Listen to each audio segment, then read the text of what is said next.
무등등은 부처님은 가장 높은 자리에 있어서 견줄 이가 없다는 뜻이며 광주의 진산인 무등산의 무등이란 비할 데 없이 높은 산, 또 무등은 등급을 매길 수 없이 높은 산이라는 의미를 가지고 있습니다. 무등이란 뜻이.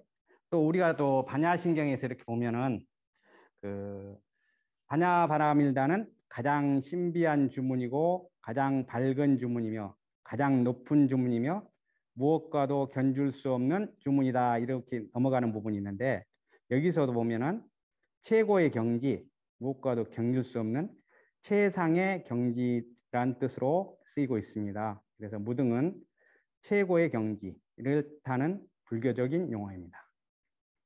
자, 무등산은 부처님의 산답게 곳곳에 암자와 사찰이 있고요. 불보살의 명칭이 바위하고 암벽 같은 데도 많이 서려 있습니다. 그래서 고려 때까지만 해도 약 200여 개의 사찰이 있었다고 하고요. 지금도 보면은 증신사, 약사사, 문빈정사, 원효사, 관음암, 규봉암, 석불암 등 이제 대표적으로 사람들이 있고요. 그 바위의 이름도 보면은 비로봉, 반야봉, 장불재. 장불재는 이제 관음 열의 석가의 삼존석이 있다 그래서 장불재라고 그러고요. 의상봉, 윤필봉, 규봉, 법화대, 설법대, 능엄대라는 지명들이 있습니다. 또 우리가 규봉암 쪽에 가다 보면은 조금 내려가다 보면은 그 지공대사가 만들고 있다는 그 석실도 있고요. 그 규봉대사 만들었다는 너덜이라는 여기 가다 보면 너덜이 있고요. 있습니다.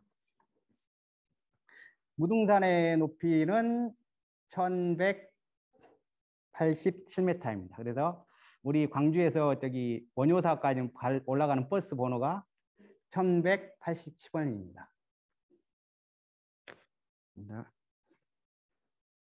자, 72년도에 도립공원이 되었고요.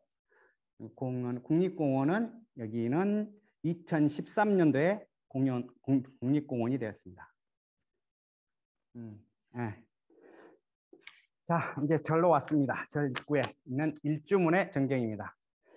사찰에 들어오면 제일 먼저 이렇게 만나는 문이고요. 어느 사찰에 나가면 제일 먼저 만나는 일주문을 제일 먼저 만나는 문입니다. 일주문에는 이렇게 신성한 표식이라는 그런 의미로 많이 되고요. 일주문의 이 말을 풀어보면은 하나의 기둥으로 세워서 만든 기둥문이다 이런 뜻입니다. 그래서 일반적인 기둥일 때는 이렇게 4개를 세우죠. 근데 여기는 이렇게 옆에서 봤을 때 하나로 세웠고요.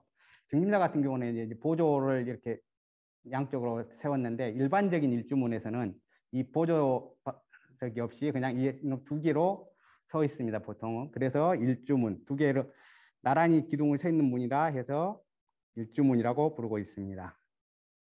자, 일주문의 뜻을 이렇게 보고 가면은 일주문은 마음을 한 곳으로 모으는 일심이다 이런 뜻이고요.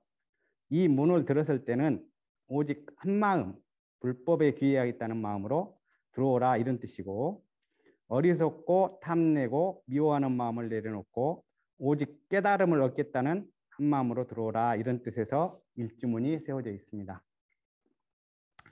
보통 이제 왕릉이나 충신이나 효자, 연려문 이런 데 보면은 그 홍살문이 있잖아요.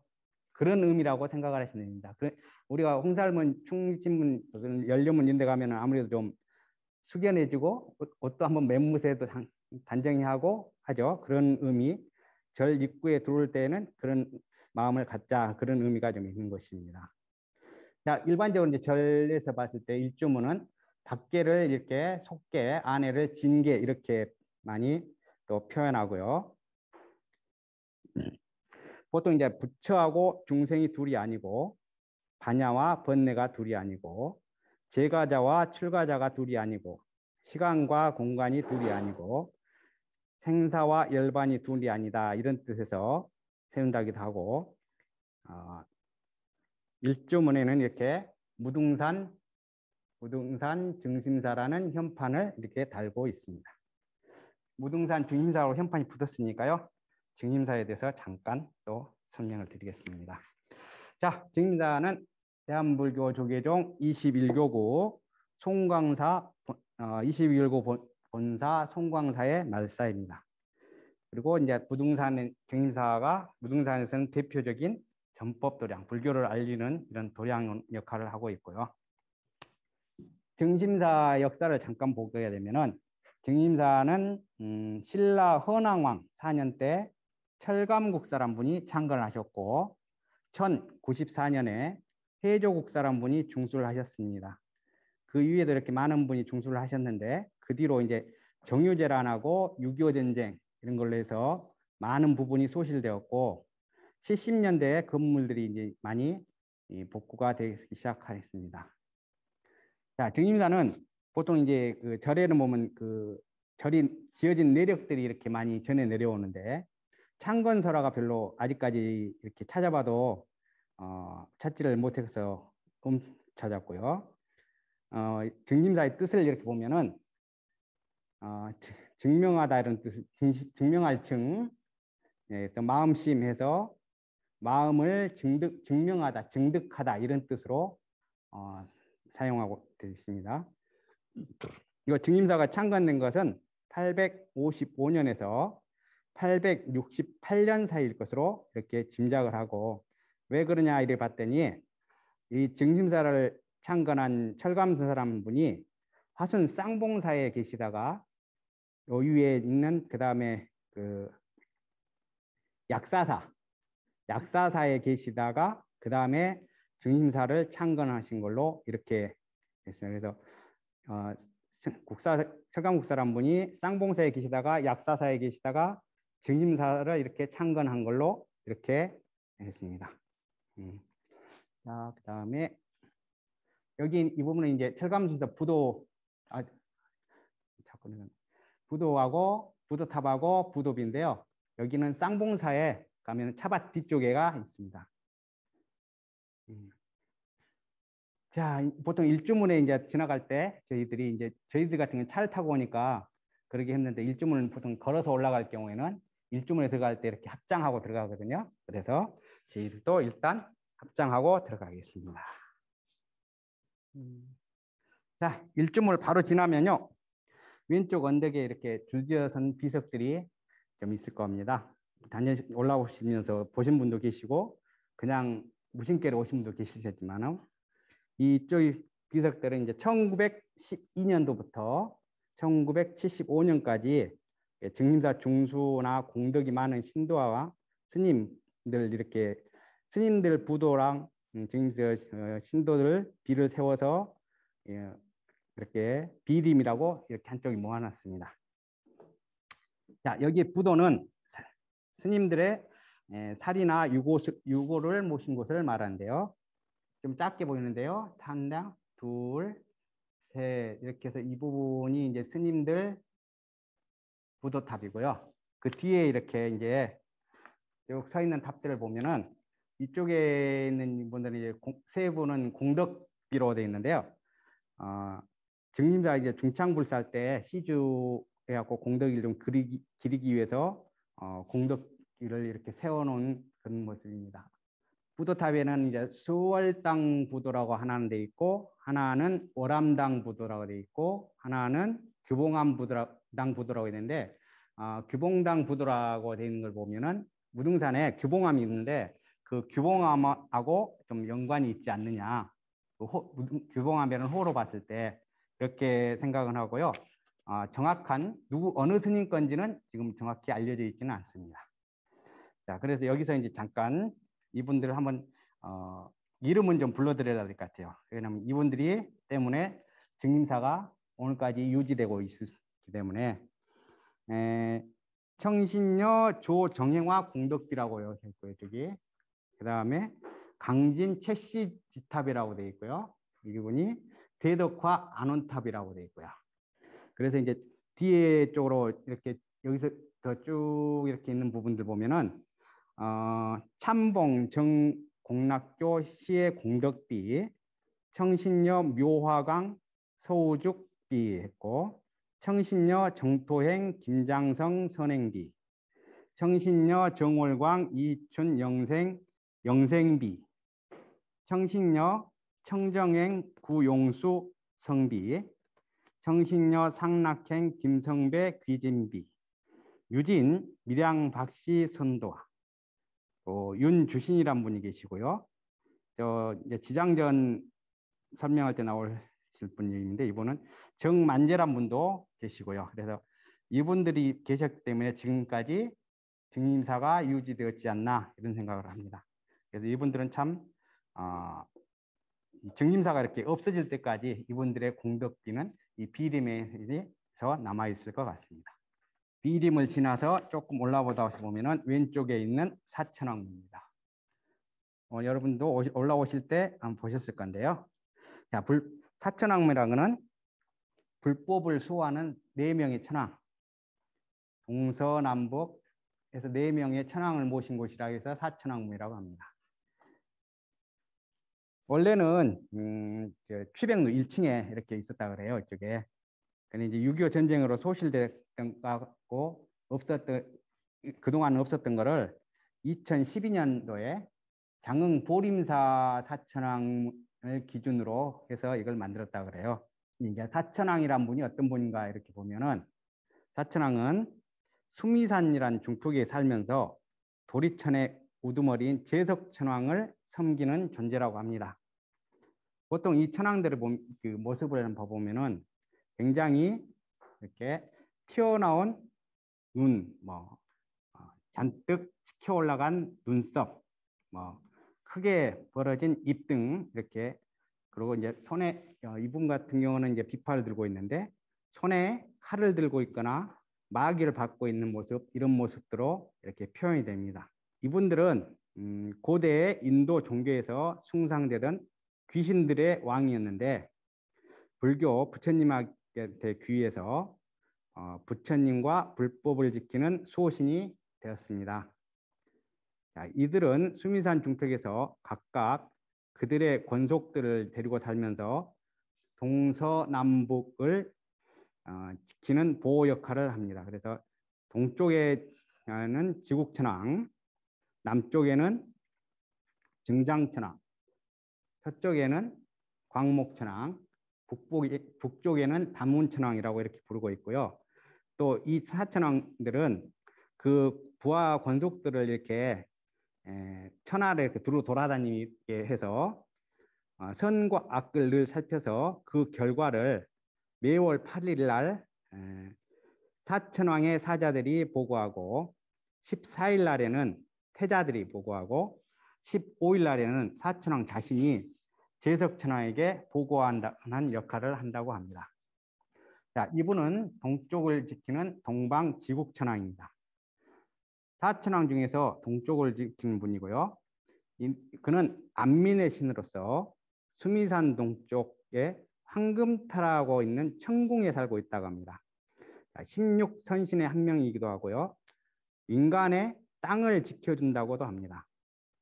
그 경전이 아쇼카왕경이나 방등대집경이란 경전이 있는데, 그 경전에 보면은 부처님 또는 수미산을 다스리는 제석천이 지국천왕에게 동방을 지키라고 명령했다고 합니다. 자, 그 명을 받아가지고 나라를 지키고 백성을 편하게 하기 때문에 지국천왕이라는 이름이 유래되었다고도 합니다. 보통 이제 우리는 조금 약간 이 글하고는 다르게 되는데요. 푸른빛을 띠고 있다고 하고, 이제 데리고 있는 신하로서는 휘하의 8부신 중의 하나인 건달바란 분을 이제 휘하로 데리고 있는데, 이분은 술과 고기를 먹지 않는다 그러고, 다른 분 사천왕들은 보통 창, 칼 이런 거 무기를 들고 있는 반면에 이분은 이 비파라는 악기를 가지고 있습니다. 이렇게 비파에 줄을 당기면 비 소리가 나고 당기면은 파라는 소리가 난다 그래서 비파라고도 했다고도 하고요. 당시 인도에서 가장 흔한 악기였다고도 합니다. 이 비파는 이렇게 넓적다리에다가 넣어가지고 수직으로 세워갖고 이렇게 당겼다 놨다 하면서 한다고 그러고요. 보통 일반적인 사천왕들은 이제 뒤에 가서 보시면 알겠지만은 사천왕들은 그 수염을 검게 표현하거든요. 근데 이 지국천왕은 이렇게 하얀색으로 표현했고 또 이렇게 길게 표현이 되어 있습니다. 보통 다른 천왕들 보면 이렇게 검은색으로 검게 되어 있고 좀 작게 되어 있는 반면에 동방의 지국천왕은 지금 하얗게 좀 있습니다. 자, 남방, 예, 금방 여기 보시면은 이분 같은 경우도 점이 작게 돼 있죠. 자, 남방 지국천왕입니다. 남방을 지키는 증장천왕은 수미산 중턱에 있는 남쪽 유리타에 살고 있고요. 자신의 위엄과 덕으로서 만물이 태어날 수 있는 덕을 베풀겠다는 서원을 세웠다고 합니다. 구반다 등 무수한 귀신을 거느린 증장천왕은 온몸이 적육색이며 노한 눈을 가지고 있습니다. 눈이 좀 무섭게 생겼죠? 크게 되어 있죠? 중생들에게 이익을 중대시켜주는 역할을 하여 자꾸 늘어난다, 확대된다는 의미를 가지고 있으므로 한문으로 해서 증장천왕이라고 합니다. 옷은 보통 이제 갑옷으로 입고요. 이 증장천왕이 들고 있는 짐을은 보통 일반적인 것에서는 칼을 들고 있는데 약사 유리광 칠불 공덕경이라는 경에서도 보면은 칼을 쥐고 있는 모습으로 이렇게 표현이 됩니다. 자, 다음에 서방 광목천왕입니다. 서쪽을 방어하는 신은 수미산 중턱에 백은타라는 곳에 살고 있는 광목천왕이고요. 흔히 잡어, 비호보, 아간이라고도 불리는데 그는 남다른 이렇게 불리게 된 이유가 여러 가지 색으로 장식되어 있고 몸은요. 눈을 크게 부르뜸으로써 그 위험으로 나쁜 것을 몰아낸다고 해서 악안 광목이라고 부릅니다. 광목이란 뜻은 눈이 높다는 이름처럼 이렇게 눈이 큰 눈을 가지고 있고요. 그 위험으로써 불법을 보호한다고도 합니다. 보통 관을 쓰고 있고 갑옷을 입고 오른손은 팔꿈치를 세워서 끝이 셋으로 갈라진 창을 들고 있고 그의 권속으로는 용 비사바가 있습니다. 보통 일반 다른 절에서 보면은 서방 광목천왕은 이 용하고 여의주를 들고 있는 걸로 이렇게 많이 표현이 돼요. 일반적인 절에서는. 근데 증림사에서는 창하고 아까 했던 삼차극이라고 하죠. 이걸 이렇게 갈라진 세 갈래로 갈라진 창을 삼차극이라고 하는데 이 삼차극하고 칼하고 같이 들고 있는 모습으로 되어 있습니다. 굉장히 드문 모습입니다. 서방 광목천왕이 보통 이렇게 칼하고 삼차극을 들고 있는 경우는 그렇게 많지는 않아요. 보통 일반적으로는 용하고 여의주하고 들고 있는 모습을 표현이 되거든요. 왜 그러냐면 이 서방 광목천왕이 용을 부하로 삼고 있죠. 휘하에 용을 데리고 있기 때문에. 근데 증림사는 좀 특이하죠. 그래서 찾아봤더니 보림사 기준이라서 그런 것 같습니다. 보림사가 좀 이렇게 돼 있어서 그런 것 같습니다. 자, 이제 북방 다문천왕을 보겠습니다. 다문천왕은 암흑계 머무는 악령의 우두머리로 재물과 복덕을 주관하는 존재였었는데 이 불교에 이렇게 이제 다문천왕이 흡수되면서 부처님의 설법을 가장 많이 듣는 호법신이 됐다 해서 다문천왕이라고 한답니다. 자, 북쪽을 지키는 다문천왕은요, 항상 부처님의 도량을 지키면서 설법을 빠짐없이 듣는다고 해서 다문천왕이라고 이름하고요. 이분도 화려한 보관을 쓰고 있고 갑옷을 착용하고 있고 큰 눈을 뜨고 있고 있습니다. 자, 이분은 수미산의 북쪽 수정타라는 곳에 살고 있고 권속으로는 야차와 나차를 부린다고 합니다. 네, 부리는 야차는 행동이 민첩하고 가볍고 음악과 활락, 음식, 오락, 바람을 주관하고 숲속이나 묘지 골짜기에 산다고 하며 나찰은 두려운 존재라는 뜻으로 혈육을 먹고 탐내는 존재라고도 합니다. 자, 이 다문천왕은 아까 얘기했던 세 분의 천왕, 그 천왕 중에 이렇게 우두머리죠. 네 명 중에서 우두머리로 이분은 또 네 사천왕이 포함이 되면서 자기 혼자만 이름이 있는데 이분은 비사문천이라고도 합니다. 다문천왕을 다시 말로 해서 비사문천왕이라고 있습니다. 이렇게 해서 법화경이라는 경전에 보면은 비사문은 북방의 천왕이다라고 이렇게 적혀가 있습니다. 자, 이분이 들고 있는 지물은 경전에서 이렇게 찾아보니까요. 또 왼손에는 당기, 오른손에는 탑을 들고 있다고 그러죠. 우리는 거꾸로 들어있네요. 왼손에 탑을 들고 있네요. 어둠 속을 방황하는 중생을 제도한다는 뜻으로 얼굴이 다른 천왕보다 약간 검게 표현이 되어 있습니다.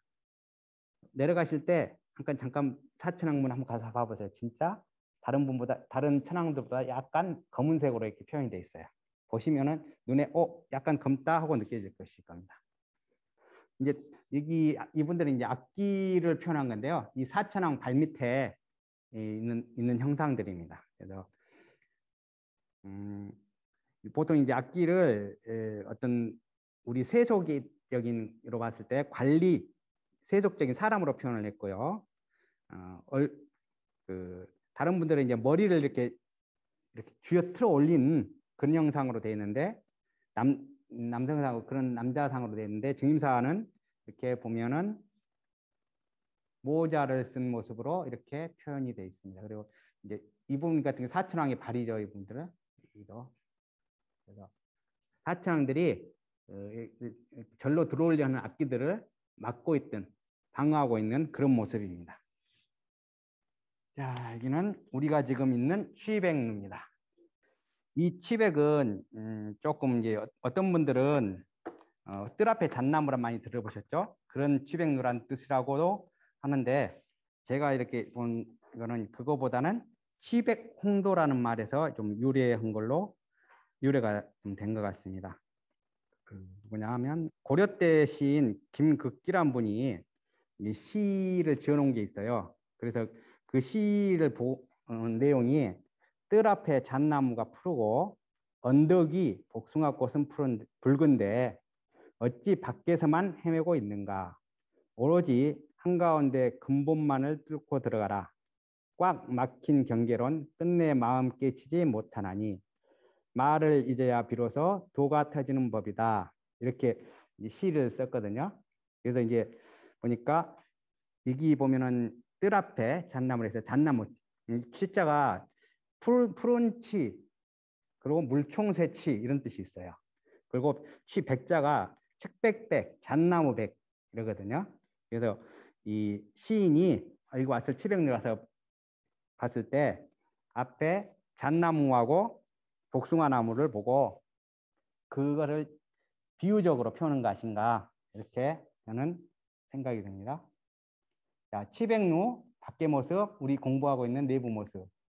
자, 여기서 이제 보니까 이 푸른 모습이 잣나무, 그리고 그 복숭아가 약간 분홍색이라고 생각하는데 여기에서 그 치백 홍도에 나오는 복숭아 나무는 붉은색으로 표현이 됐더라고요. 그래서 제 생각으로는 이 치백이란 뜻이 푸르다는 잣나무, 그 다음에 뜰 앞에 있다는 복숭아 나무를 이 물총새의 시인답게 물총새에 비유를 해서 취자를 쓰지 않나 이런 생각이 듭니다. 저도 처음에 치백루라 해서 굉장히 발음이 어려웠는데 보니까 일단 사전적으로 찾아보면은 물총새 치로 나오더라고요. 그래서 이렇게 좀 다녀보니까 시인이기 때문에 약간 시적으로 운율적으로 해서 그래서 치백루라고 했지 않느냐 이렇게 생각이 듭니다. 자, 치백루는 유교 이전에는 1층은 이제 사천왕을 모셨다 그러고요. 2층에다는 불전사물이라 그래요. 보통 이제 절에서 지는 법고, 큰 복, 대종, 그다음에 운판, 구름 모양의 판, 그다음에 모거 이런 걸 놔두는 그런 공간이었던 것 같습니다. 유교 이전에는. 그래서 지금은 이제 지금 오늘 그 교육하는 장소로 쓰고 템플스테이 장소로 쓰고 1층은 이제 기도 접수하는 곳, 또 이렇게 사무 보는 곳 이런 곳이 있습니다. 얼마 전에 이제 제 1층이 종무소가 리모델링이 끝나면서 이렇게 무료 커피도 제공하고 있습니다. 그래서 의자도 있고 하니까요. 창밖을 보면서 커피 한잔 하고 가셔도 좋습니다. 잠깐 이제 대웅전 올라가기 전에 계단에서 종무소에서 대웅전 올라가는 계단에 이렇게 게시판이 하나 있었는데요. 이 게시판에 매달 이렇게 좋은 글들을 한 번씩 한 달에 한 번씩 이렇게 적어두는데요. 이달의 내용은 보니까 비록 100년을 살지라도 행실이 나쁘고 마음이 어지럽다면 마음의 고요를 지니고 덕행을 쌓으면서 하루를 사는 것만 못하다. 이런 법구경 구절을 이렇게 올려주셨는데요. 이걸 글을 매달 이렇게 새로 올려주신 분은 저희 증임사에 계시는 덕인 스님이 매달 새로운 좋은 글들을 이렇게 적어주고 계십니다. 가끔 보면은 어떤 분들은 거기서 카메라로 찍어갖고 가시는 분도 계시더라고요. 그래서 저희가 이제 대웅전 올라가기 전에 저도 잠깐 한번 읽어드렸습니다. 자, 조금 전에 제가 불전사물 말씀드렸죠. 이렇게 산사의 의식과 관련해서 소리를 내는 법운구라고 하죠. 중생의 문명을 깨트리고 중생을 교화하고 제도하기 위한 목적을 가지고 이렇게 만들어지는데요. 자, 대표적인 게 법고, 시키면서 큰 북이죠. 그리고 운판은 이제 좀 이따 설명드릴게요. 구름 모양의 동입니다. 그리고 목어, 고기 모양의 나무로 만든 거. 그 다음에 절집에서 가장 많이 쓰는 목탁 이렇게. 그 다음에 이제 우리 저 왼쪽에 계단을 막 올라오시면은 뒤에 있는 왼쪽에 범종각이 있죠. 그래서 이제 저희는 이제 운판, 목어, 그 다음에 저기 법고가 지금 현재는 없는데요. 이제 그래서 그래도 일단은 법전 사물이기 때문에 설명은 드려야 될 것 같아요. 그래야 전체적으로 설명이 되니까. 그런데 자, 이 법고라는 것은 이제 그래서 아침 저녁에 이렇게 큰 예불 때 어떤 초파일 행사 등 이런 법요식 때 많이 치고요. 법고란 뜻은 법을 전하는 북이라 이런 뜻이고요. 앞, 뒤 가죽이 다릅니다. 앞에 숫서, 암소, 뒷소 양쪽으로 해서 이렇게 음양의 조화를 맞춰가지고 이렇게 멀리 퍼져나가는 것처럼 부처님의 법 가르침이 널리 퍼져나가서 중생들에게 참다운 진리를 전해준다. 그런 뜻으로 이렇게 치고 있습니다. 그래서 이 법고는 아까 얘기했듯이 앞소와 숫소 가족으로 만들었기 때문에 축생계, 가족을 가진 짐승을 제도한다는 그런 뜻이 있고요. 아침에는 해가 산 위로 솟아오르거나 수평선 위로 떠오르는 것처럼 9번을 올려서 계속 치다가 3번 내려서 치고요. 그렇게 해서 마치고, 반대로 저녁에는 해가 지는 것처럼 9번을 내려서 계속 치다가 3번을 내리면서 이렇게 마친다고 합니다. 자, 다음에 이 구름 모양이 만든 운판입니다. 이 구름은 우리가 일반적으로 구름은 비를 머금고 있잖아요. 그래서 예전에는 이거를 공양간에다 걸어둬갖고 화재 예방 그런 용도로 썼다고 합니다. 큰절 같은 데 보면 문 위에 거북이 같은 거 이렇게 그려놓잖아요. 그것도 일종의 거북이가 바다에 살고 물에 살기 때문에 불나지 말라는 그런 의미도 있거든요. 그러듯이 이 운판도 공양간에서 이렇게 화재 예방을 했었는데 지금은 이제 이렇게 밖에 매달아두고 공중에 날아다니는 조류들, 새들을 방황하는 영혼들을 천도한다는 그런 의미에서 이렇게 아침 저녁으로 치고 있습니다. 자, 목을 볼게요. 네. 목어는 나무를 깎아서 물고기 모양을 만들어서 여기 보면 타냈거든요. 그래서 타내서 이렇게 안에 넣고 두드려서 이렇게 예, 치는 겁니다. 물속 중생을 제도한다는 그런 뜻이 있고요. 게으른 이제 수행자죠. 수행자를 정책한다는 뜻이 담긴 목어는 조석 외울 때에도 이것 쓰는데요. 또 목어라고 하기도 하고 어고, 어판이라고 그러는데요.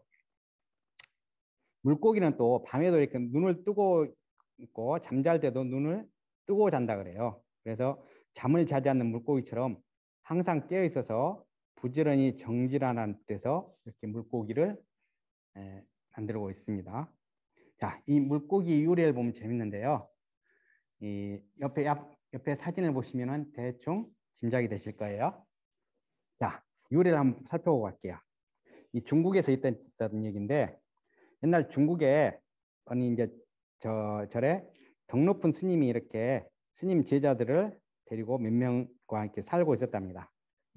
그래서 대부분 제자들은 스승의 가르침을 잘 따라서 하고 수도행을 많이 닦았는데 어느 모임에다 보면 한두 사람은 그런 사람이 있듯이 유독 한 제자만이 스승의 가르침을 어기고 제멋대로 생활할 뿐 아니고 스님으로서 지켜야 할 계율도 잘 안 지키는 그런 짓을 많이 했던 것 같습니다.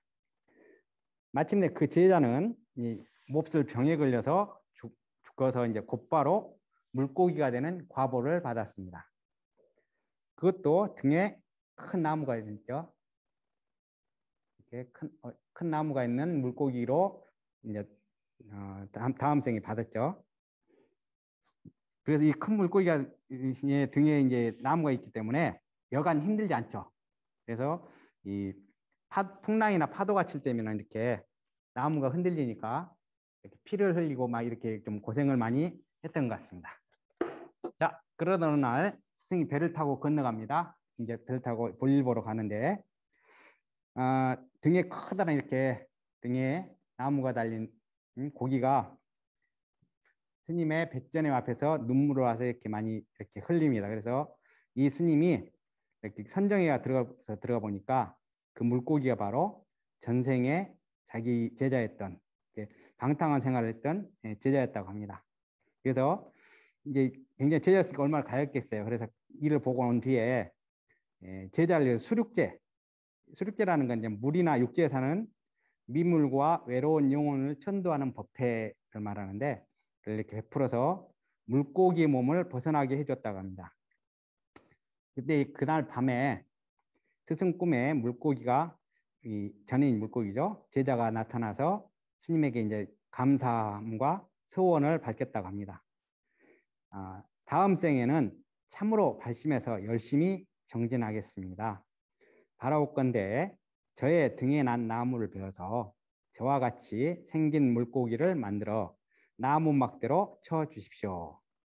그리고 저의 이야기를 들려 주십시오.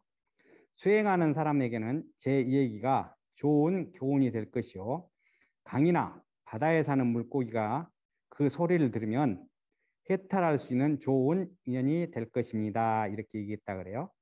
그래서 스승은 그 부탁에 따라서 나무를 베어가지고 물고기 모양을 따서 모든 사람들의 경각심을 불러일으키도록 했다고 합니다. 자, 목탁이 세 종류가 있죠. 네. 자, 이 목탁도 보면요. 목어에서 유래가 됐기 때문에 이게 양쪽에 눈으로 보고 이거를 입으로 봐서 입, 눈 이렇게 해서 물고기로 보고 있습니다. 그래서 이것도 이제 목탁을 치는 이유도 아까 물고기이기 때문에 잠을 자지 않고 수행을 열심히 하라 그런 뜻에서 도구로 사용되고 있습니다. 그래서 이 목탁이란 말은 한국에서만 유일하게 쓰고 있습니다. 중국이나 일본에서는 목탁이라 안 하고 목어라고 합니다. 이 부분도. 그래서 중국이나 일본 목탁들은 여기 보면은 이렇게 손잡이가 없이 이런 식으로 돼 있어요.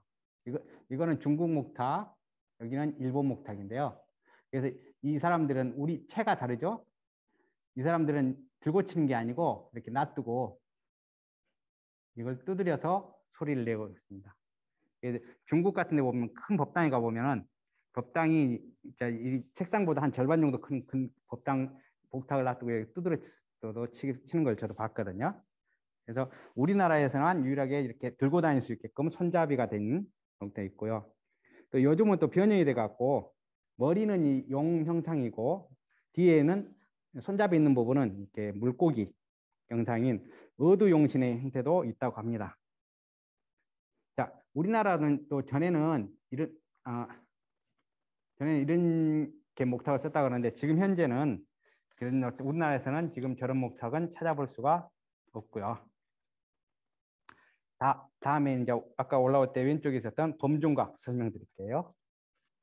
범종각이란 뜻은요, 범종을 달아놓은 정각을 말하는데 절에 따라서 이렇게 이름이 범종루, 범종각 이런 식으로 표현을 합니다. 일반적으로 이렇게 땅에 단층으로 땅에 돼 있을 때는 범종각 이러고요. 이 공간 아래 공간이 떠 있다, 2층으로 떠 있다 이런 거는 범종루 이렇게 표현을 합니다. 자, 이 범종은 또 대종이라고도 이렇게 하고요. 조속 예불이나 큰 행사 있을 때 이렇게 사용하고 있고, 이 범종은 또 이제 중생을 구제한다고 그런 뜻이 있습니다. 그래서 보면은 어떤 저희 같은 경우는 안 되는데 여기 이렇게 이름이 싹 그 시주자 이름이 써져 있는 분들이 있거든요. 그래서 중생을 구제한다는 그런 뜻이 있고, 또 한 가지는 우리가 이제 지옥 중생을 구제한다는 의미가 더 범종에는 더 이제 크다고 볼 수 있죠.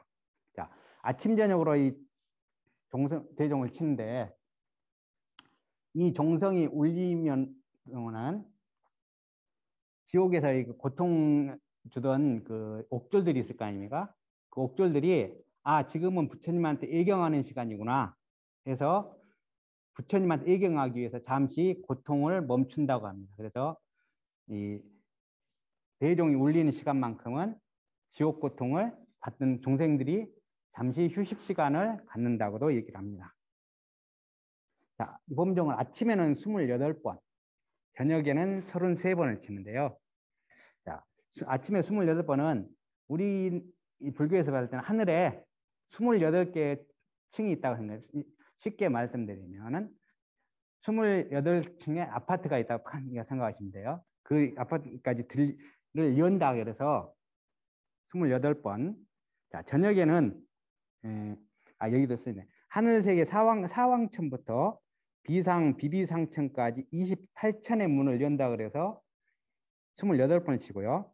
저녁에는 아까 했던 28천에다가 지옥, 악이, 축생, 아수라, 인간계까지 이렇게 닿는다 해서 33번을 치고 있습니다. 이게 우리가 눈에 보이는 세계하고 눈에 보이지 않는 세계, 천상, 지옥 이런 세계까지 중생을 다 구제하겠다는 그런 의미가 있습니다. 제 증임사 종이에 이제 써지기는 이렇게 한글로 써져 있습니다. 이 종소리 옴법계에 두루 울려서 어둡고 두려운 명 번뇌 쓰러지고 밝은 지에 드러나 성불하여 지다. 이렇게 저희 있으니까 우리가 이 대종을 한번 칠 때마다 이 소리가 쫙 울려 퍼져 나간다고 생각을 해요. 그래서 아침 저녁으로 이렇게 이 소리에서 쭉 입 쓸려 나가라 하는 의미에서 2번 치고 있습니다. 여기 뭘로 보이시나요? 용같이 안 보이시나요? 네. 용하고 좀 비슷해요. 근데 용은 아니에요. 보면 용은 깃이라 그러죠. 깃도 그렇고 발도 그렇고 보니까 근데 포레라고 한답니다. 그래서 이걸 종 위에다 대종 위에 지금 요 위에 있는 부분인데요. 네. 바다에 사는 포레라고 한다는데요. 그래서 용처럼 이렇게 생긴 이것도 상상의 동물인데 매우 잘 운다고 합니다. 그래서 포레이라는 동물은 충격을 받으면 큰 소리로 이렇게 울부짖는데요. 그 소리가 종소리하고 이렇게 비슷하게 내서 운다고 합니다.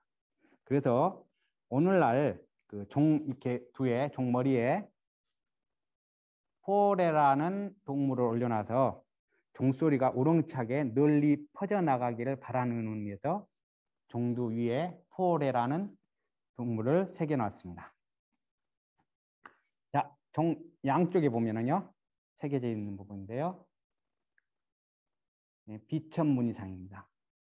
비천이라는 뜻은 하늘을 나르면서 음악을 켜고 항상 향과 꽃비가 나리는 즐거운 경계에 있는 천인들을 뜻한다고 합니다. 그래서 비천은 천상에 사는 천리, 천녀를 그린 모습으로 이렇게 우리나라 종에서 공통적으로 볼 수 있고요.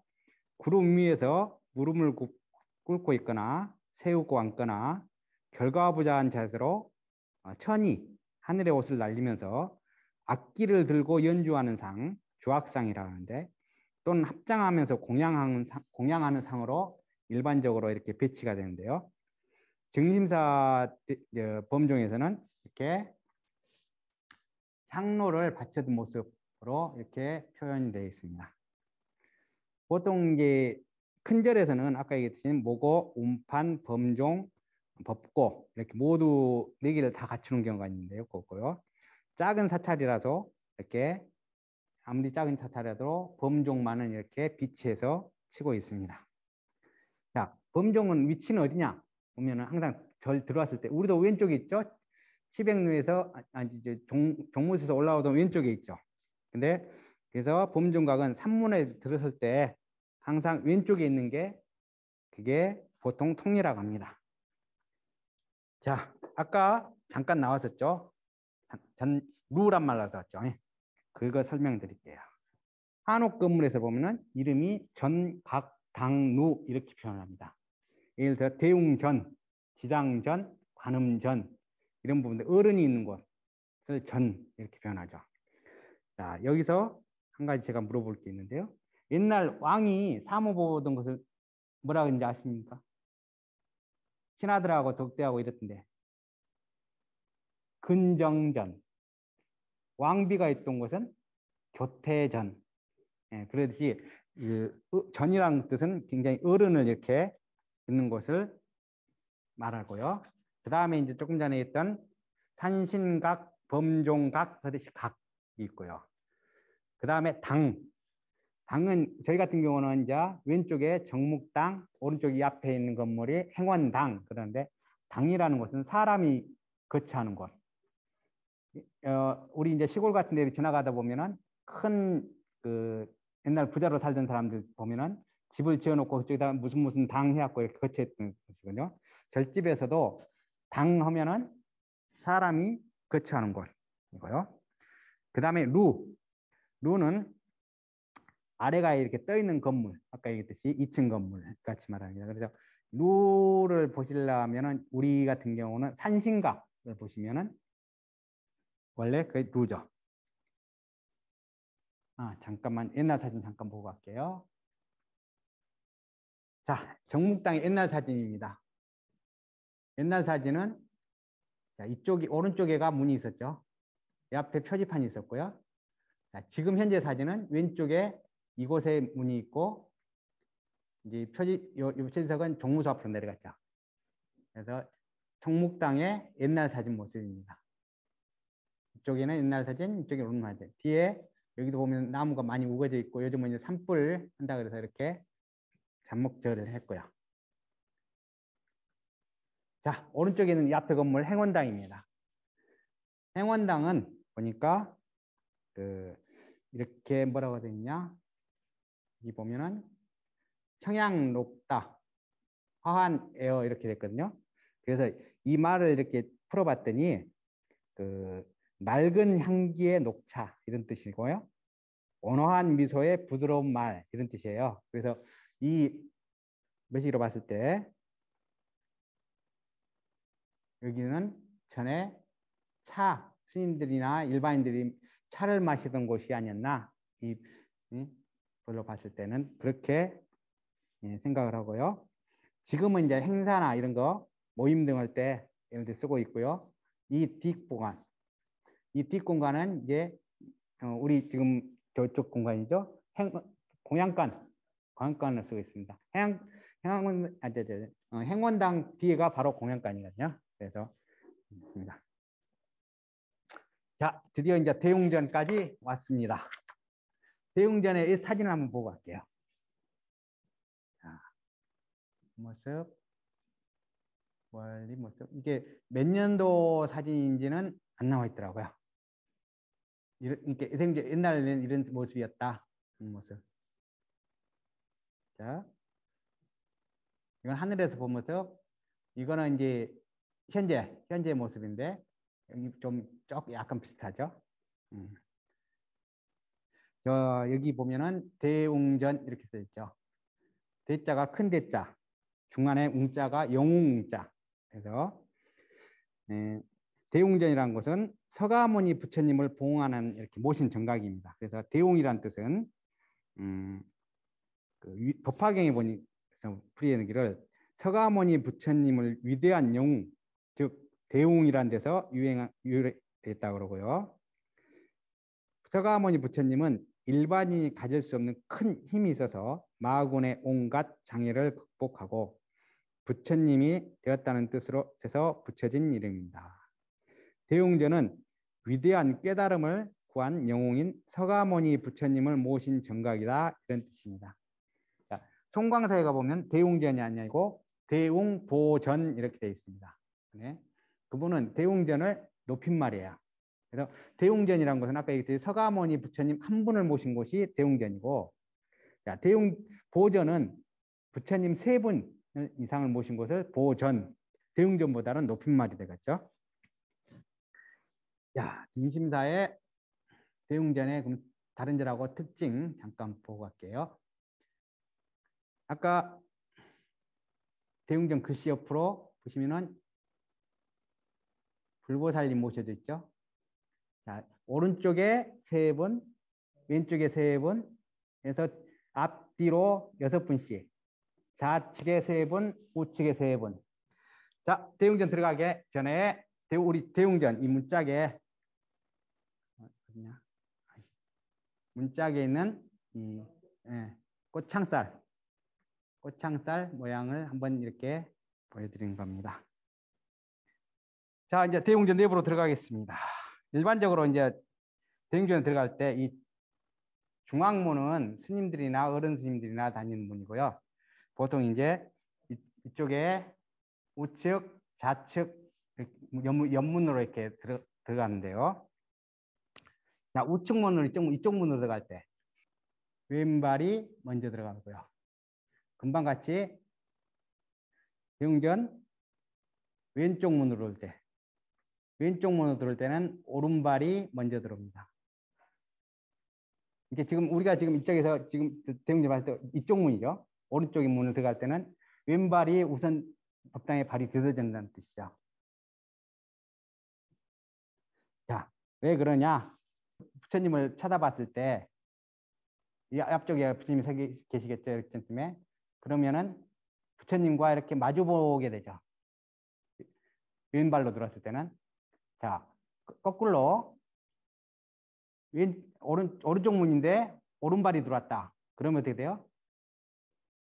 발이 반대쪽 부처님하고 등을 지게 되죠. 부처님이 여기 계시면 부처님은 등을 지게 되는 거고, 왼발이 들어왔을 때는 부처님하고 마주보게 되는 거고.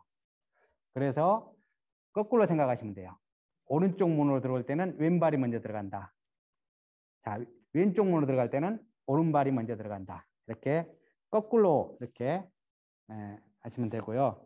대부분들이 이제 보살님들이 많이 놓치고 계시는 부분이라 제가 여기다 이제 그 모델을 좀 세웠어요. 그래서 사진을 찍었는데, 보통 이제 이렇게 우산을 비 오는 날 아니고 맑은 날 찍은 거예요.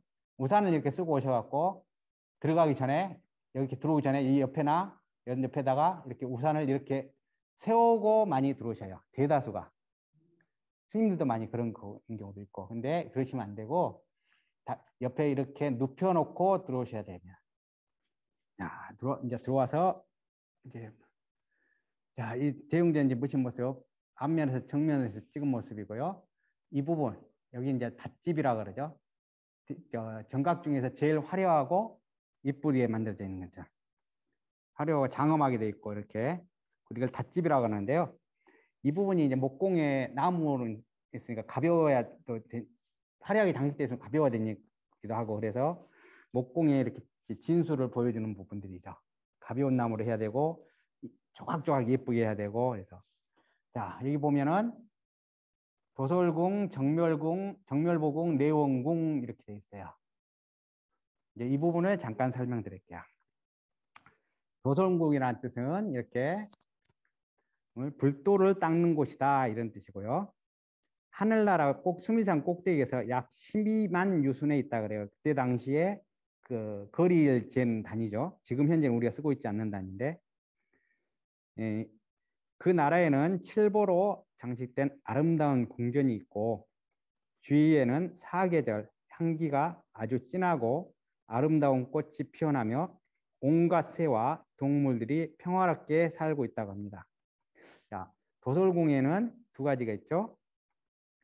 외원궁과 내원궁이 있어요. 근데 여기 이제 내원궁으로 돼 있죠. 아래 내원인데요. 자, 외원궁이란 곳에는 하늘나라에 사는 일반 중생들이 살고 있다고 그러고요. 행복하고 즐거움을 누리는 것이에요. 그리고 부모에게 효도하고 형제 간에 우애 있고 이웃 간에 정을 나누고 다른 사람에게 즐거움과 웃음을 주는 사람들이 이 도솔천 내원궁의 외원궁, 도솔천 외원궁에 태어난다고 합니다. 내원궁은 앞으로 이렇게 부처가 될 보살들이 거처하는 곳, 지내는 곳이라 그래요. 내원궁은. 그래서 이제 우리 부처님, 서가모니 부처님도 오시기 전에 그곳에서 호명보살이라고 해서 그쪽에서 이렇게 계시다가 내려오셨어요. 여기 이제 불본 행직경이라는 경전에서 보면은 호명보살이란 분이 도솔천을 떠나기 전에 인간 세상으로 내려오기 전에 서원을 세우셨는데 하늘과 사람 가운데 허물이 있음을 보았으므로 나는 이제 여기서 내려가 인간으로 태어나 일체 중생을 위하여 모든 괴로움을 다 없애리라 하고 이렇게 우리 인간 사바세계로 내려오셨다 그래요. 지금 앞으로 내려올 미륵보살 56억 4천만 년 후죠. 우리 인간 세상으로 이렇게 내려오실 미륵보살님도 이 내원궁에서 지금 지내고 계신다 그래요. 그래서 미륵보살님은 이 서가모니 부처님이 내려오셔가지고 교화를 이렇게 못한 중생들을 나머지 중생들을 내려오셔서 교화하신다고 하죠. 그래서 이 지상으로 내려온 모든 이제 도솔천 지상 내려오는 건 부처님으로 내려오시겠죠. 그때 거기에 있는 보살들은 모두 다 이 내원궁에서 생활하고 있다 그래요.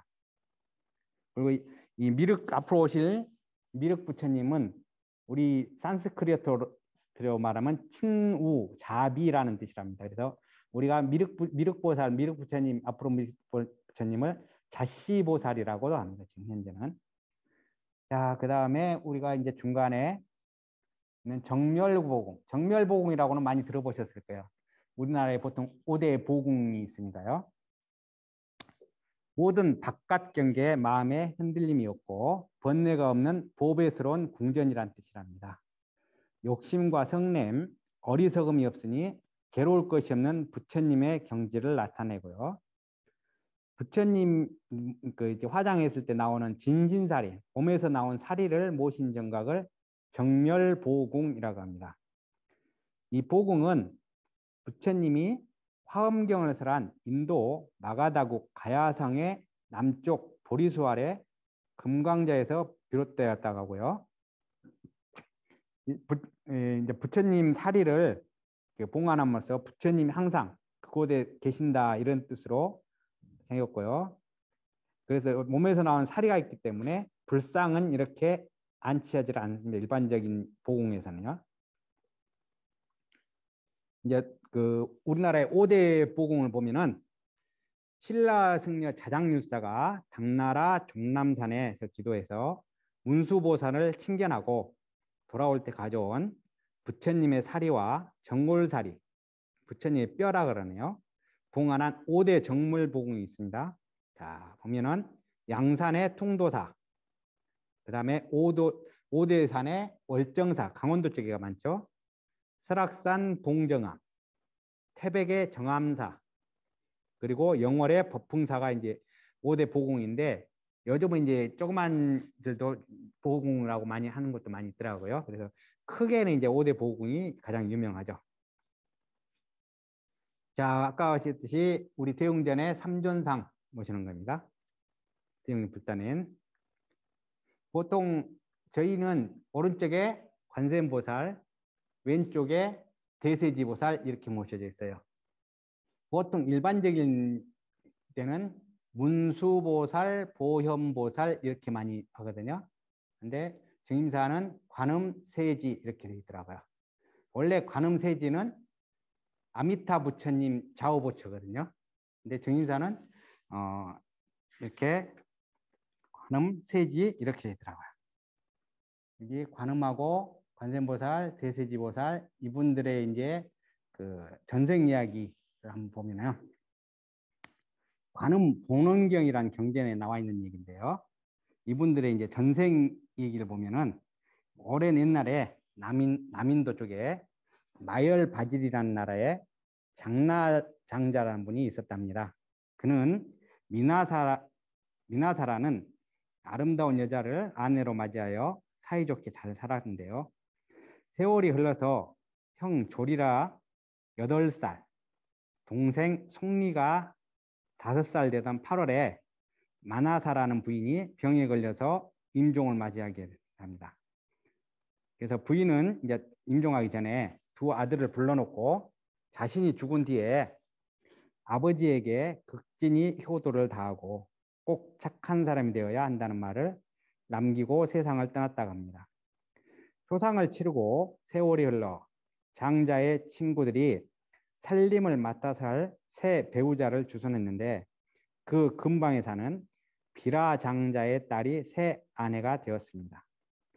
그녀의 용모는 죽은 마나사 부인과 많이 닮았으므로 아이들은 그를 친어머니처럼 잘 따랐고 계모도 아이들을 잘 보살펴서 집안은 다시 평온을 찾았다고 합니다.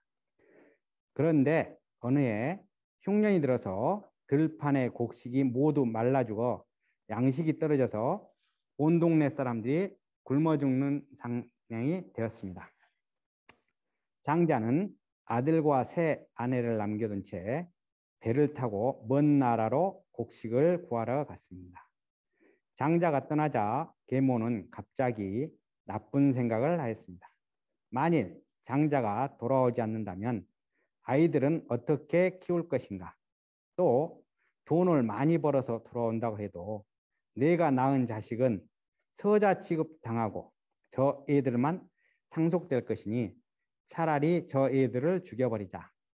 계모는 두 아이들에게 말하기를 저 남쪽으로 배를 타고 가서 큰 섬이 하나 있는데 그 섬에 귀한 화초도 많고 좋은 과실도 많다. 그러니까 소풍을 가자라고 깨어서 그들을 외딴 섬에 유기해 버렸습니다.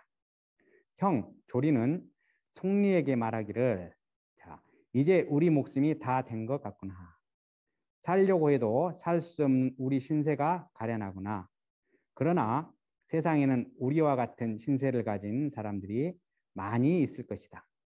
우리와 같이 부모를 잃고 기한에 떠는 자, 벗이 그리워 애통한 자, 풍랑에 휩쓸려 고생하는 자, 독충 악귀에 시달려 고난이 많은 자, 부처님을 만나지 못해 해탈을 얻지 못한 자, 그런 사람들을 위해서 우리는 비록 그들에게 알맞은 몸을 놔두어 구제해 주자라고 하면서 비록 서투른 글씨로 32가지 원을 세워서 그것을 상의의 혈서로 써서 나무까지에다 걸어놓고 이렇게 죽음을 맞이했다고 합니다.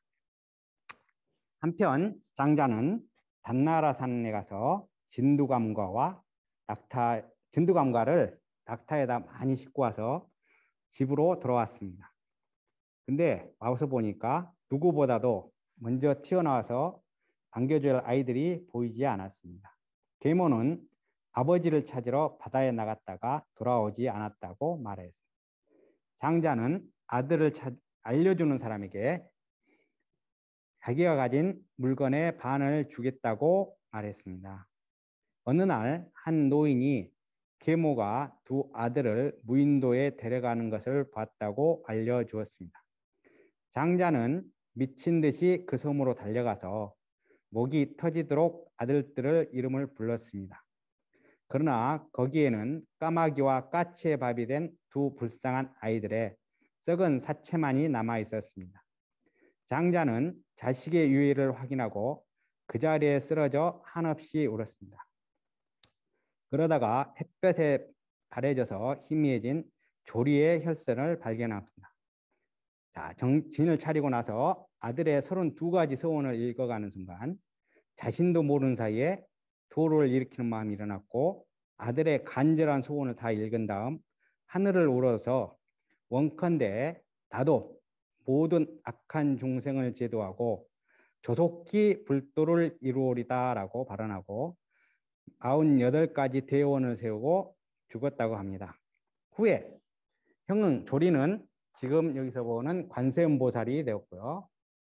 자, 총리는 대세지보살이 되었다고 합니다. 그래서 관음하고 대세지보살은 형상이나 모양이 거의 똑같습니다. 그리고 대웅님 가서 보시겠지만 이 꽃을 든 방향만 다르고요. 그래서 이제 그 대세보살과 아버지란 장나장자가 48대원을 세우고 죽었는데 이분은 아미타 부처님이 되셨다 그래요. 그래서 아미타 부처님의 48대원이 있거든요. 그래서 정상적이라면은 아미타 부처님이 계시고 여기가 관음 세지가 이렇게 형상입니다. 자, 관세음보살 보고 갈게요. 우측에 좀 있었던 관세음보살은 관음, 세지, 뭐 관자재 이렇게도 부르고요.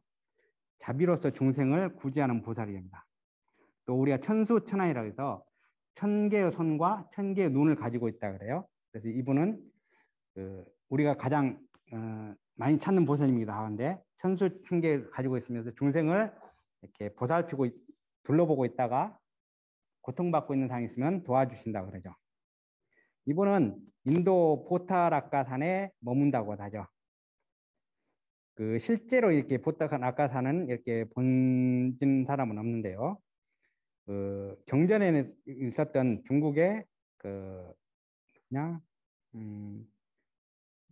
저는 봤다기도 하는데 우리나라 같은 경우는 관음성지인 낙산사가 있죠. 낙자가 포타라카산의 락이라고도 합니다. 그래서 포타라카산은 관음 아까 이 조리에서 나왔던 것 같이 섬이잖아요. 그래서 산하고 물하고 가까운 곳 이런 곳에 포타라카산이 있다고도 합니다. 자, 관세음보살은 아미타 부처님의 협시불로서 극락전 보통 이런 곳에 많이 모셔져 있고요. 또 따로 독립돼서 모셔질 경우는 관음전, 원통전 이렇게라고도 부르기도 합니다. 또 법화경에서 보면은 법화경 제25품에 보면은 관세음보살 보문품이라는 경전이 있어요.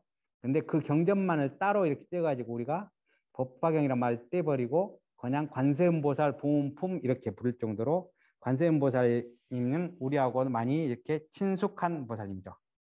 그래서 이렇게 지장보살님은 지옥 중생을 구제하겠다는 원을, 관세음보살님은 우리가 현재 고통받고 있는 중생을 구제하겠다는 원이기 때문에 그렇습니다.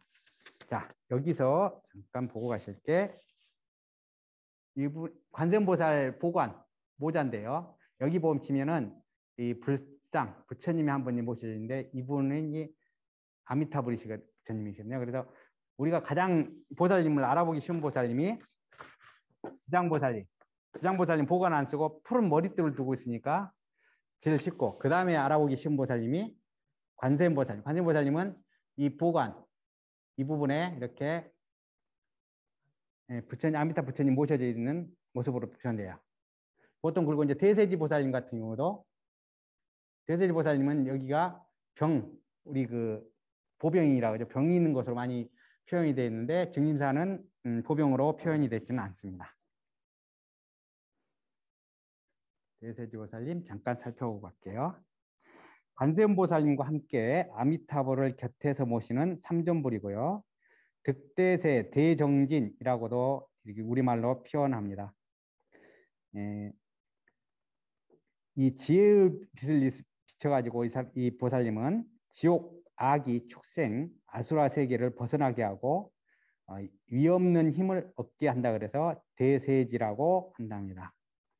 이렇게 부처님 보시니까 아까 양쪽에 계신다 그랬는데 잠깐 앞으로 가서 보면은 자 보면은 여기서 보면은 이쪽이 왼쪽이 대세지, 오른쪽이 관음인데요. 자, 우리가 보는 입장에서는 이쪽이 왼쪽이죠. 부처님 보는 입장에서는 오른쪽입니다. 이 대세지 보살님은 아미타 부처님의 서방 공락 극락 정토에 왕생하고자 하는 중생들에게 염불의 실천, 마음의 청정을 가리켜 보이는 보살로서 관세음 보살님이 아미타 부처님의 왼쪽에서 자비의 문을 나타낸다면 대세지 보살님은 아미타 부처님의 오른쪽에서 지혜의 문을 담당한다고 합니다. 이렇게 우리가 보는 방하고 다르죠. 우리가 봤을 때는 왼쪽인데 부처님 방에서는 오른쪽이죠. 자, 그 다음에 칠성탱화를 잠깐 보고 갈게요.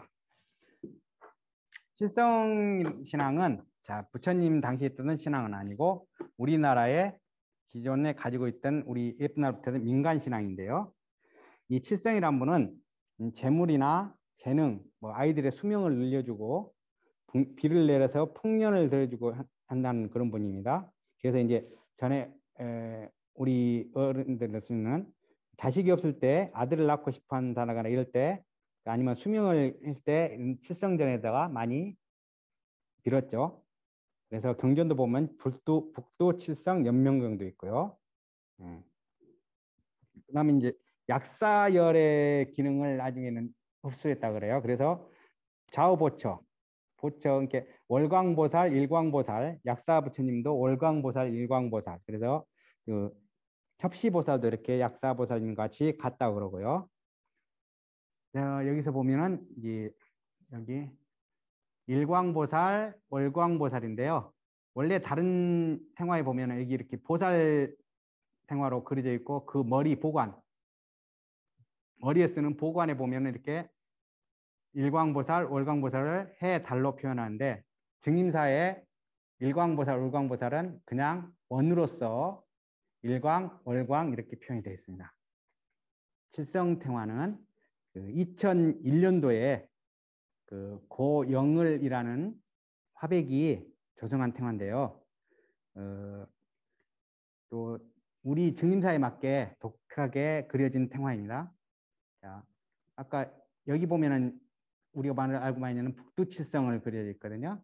여기도 보면 이런 성군의 모습들로 이렇게 일반적으로 표현이 되는데 여기는 성군으로 아니고 그냥 북두칠성만 그려놨어요. 그래서 이분들이 이제 북두칠성은 보면은 탐낭성군, 거문성군, 녹존성군, 문곡성군, 염정성군, 무곡성군, 파곡성군 하는데 이분들이 이제 뭐 장애나 업장, 그 다음에 복과 덕, 인간의 수명을 관장하는 분들이거든요.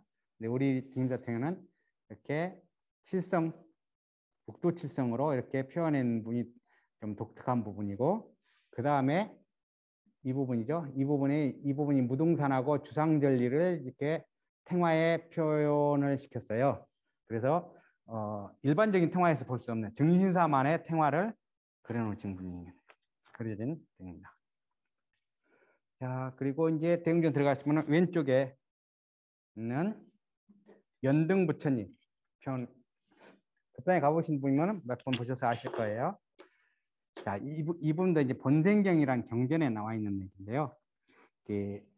부처님의 전생이죠. 서가모니 부처님의 전생인데 이렇게 말하면 이분 연등 부처님이고 이분이 지금 쉽게 말하면 서가모니 부처님이에요. 부처님 되시기 전에 생 분인데 이분이 수행자로 이렇게 이제 수행을 하시다가 연등 부처님이 마을로 온다는 소리를 듣고 내려와서 이제 이 부처님한테 내가 살았을 때 부처님을 보기 힘드니까 뭔가 공양을 해야 되겠다 해서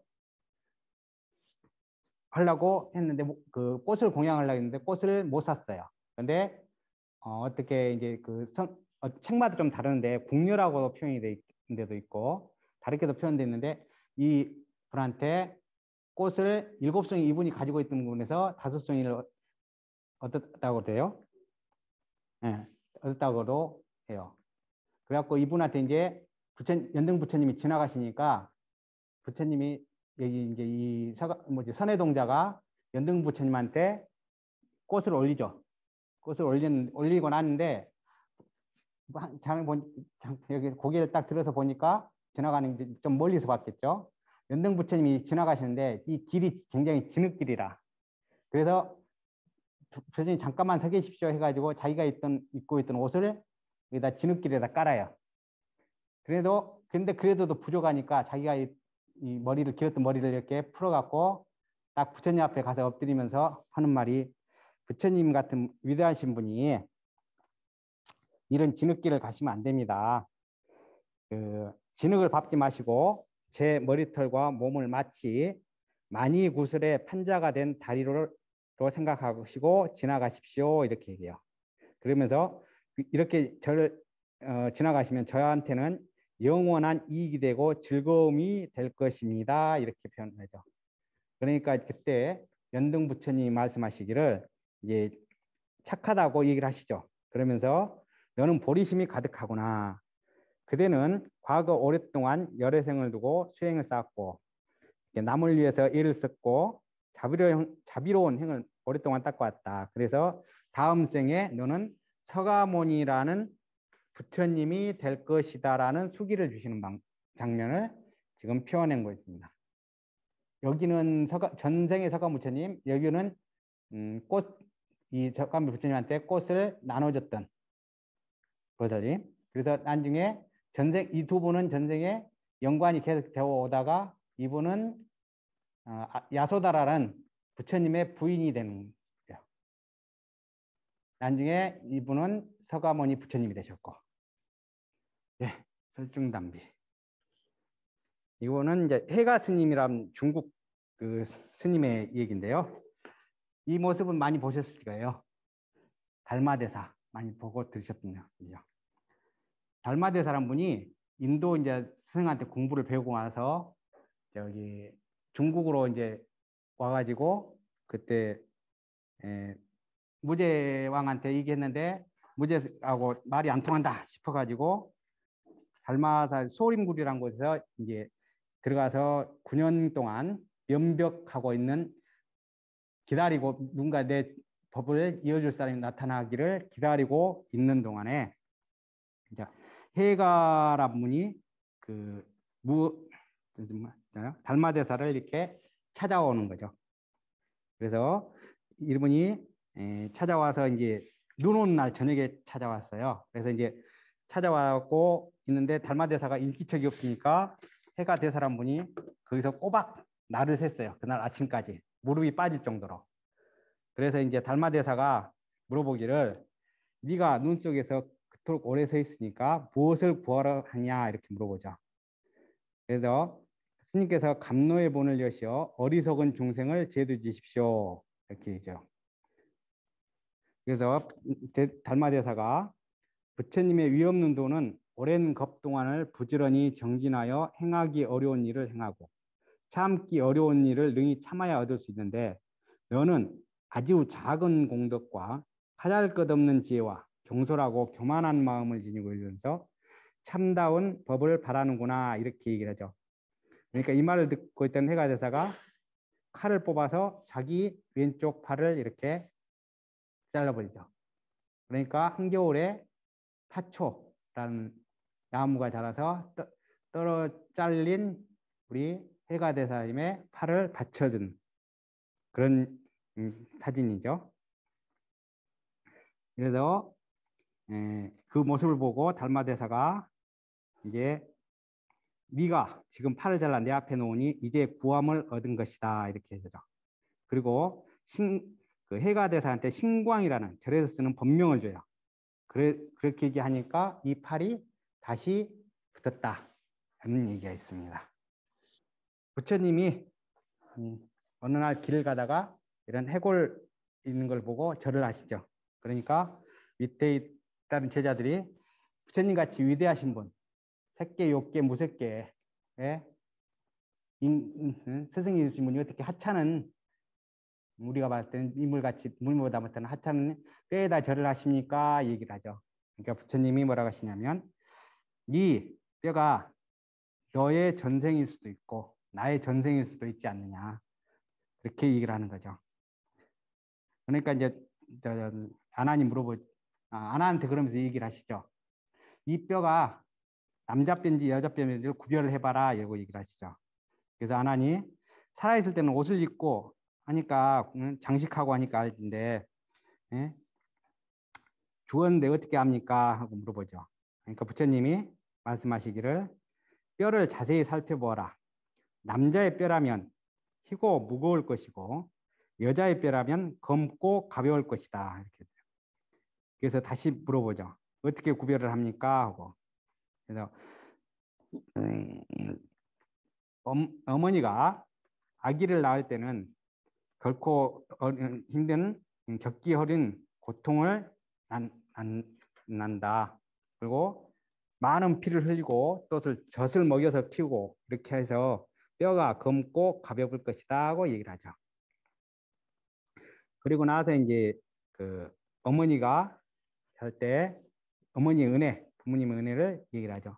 잉태에서 보호하는 은혜, 해산할 때 고통받는 은혜, 아기를 낳고 온갖 근심 걱정은 잊은 은혜, 단 것을 삼키고 쓴 것을 삼키고 단 것을 뱉어서 먹여주시는 은혜, 긴 자리 마른 자리 골라서 눕혀주시는 은혜, 젖을 먹여 키워주시는 은혜, 더러운 것을 깨끗이 씻어주는 은혜, 자식이 먼 길을 떠나면 염려하고 걱정하는 은혜, 자식을 위해서라면 나쁜 짓도 서슴지 않는 은혜 등 그리고 이제 80이 되신 노인분이 60이 되는 자식들을 걱정하는 은혜까지 이런 많이 부모님들은 자식들을 위해서 많이 희생을 하고 있다는 부분을 이렇게 탱화로서 표현한 것입니다.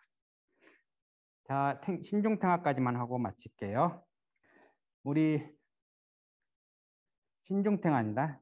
신중탱화라는 말 그대로 여러 신의 모습을 그린 텐화입니다. 그래서 이분들은 인도에서는 이렇게 많지 않아요. 인도와 중국을 거쳐서 오면서 우리나라의 산신, 그 다음에 칠성 이런 것까지 흡수를 하면서 104위, 104명의 신장이 됐습니다. 그래서 이제 신중탱화의 종류는 이제 한 4가지 정도가 있는데요. 그 자료를 다 찾으려 했는데 가져오기가 안 되더라고요. 그래서 못했는데 저희 이제 정임사 탱화는 보면은 대애적 금강이란 분을 중심으로 한 탱화가 있어요. 그리고 이제 근데 대애적 금강이란 이분을 보면은 부처님의 이렇게 화신이라고도 하고요. 더러운 것을 없앰으로 애적 부정이라고 단합니다. 그래서 몸에서 지혜의 분기를 내뿜으면서 화두라고도 하고요. 눈을 동그랗게 뜬 엄한 상을 하고 있고 3개의 얼굴이 3개죠. 눈도 3개. 그리고 8개의 팔을 가지고 있는 모습으로 이렇게 표현이 됩니다.